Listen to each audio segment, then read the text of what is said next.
Rickwood was built in 1910, and so it celebrated its 100th anniversary in 2010. And they had an event out here, and at that point I said, I want to write a book about Rickwood Field.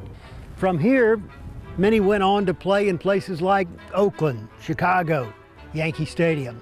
But for many of the greats, their roots run to Rickwood.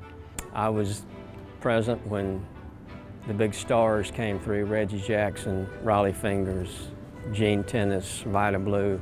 We did one book from the early 1900s, but you know, one book leads to a second book.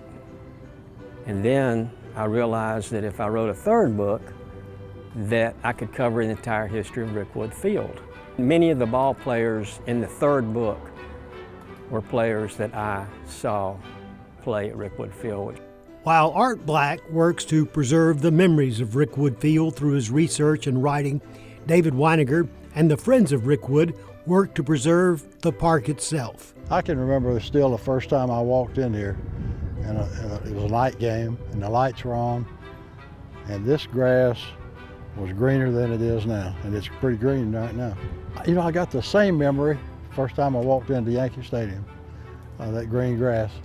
Head groundskeeper Jabril Weir makes sure the grass stays green and the stadium stays alive. Groundskeeper at Rickwood takes care of the whole facility, the entire facility, not just the playing surface, but the restrooms, locker rooms, everything here. The field is my pride and joy. The only problems I really have is just too much rain.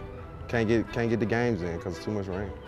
Teams still play here through the summer on the surface, which is Jabril's pride and joy, and the Friends of Rickwood are working to make sure you'll be hearing play ball here for another 100 years.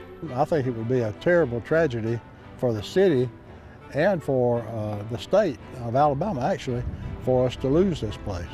Yeah, Rickwood might just be the Field of Dreams without the corn. Well, this is baseball. Without Rickwood, you probably won't have baseball. Years after he played here, the great Yankee catcher Yogi Berra said, yeah, back then it looked like everything else did back then. But today, it looks like nothing else does today. Rickwood Field is the oldest ballpark in America, and it's absolutely Alabama.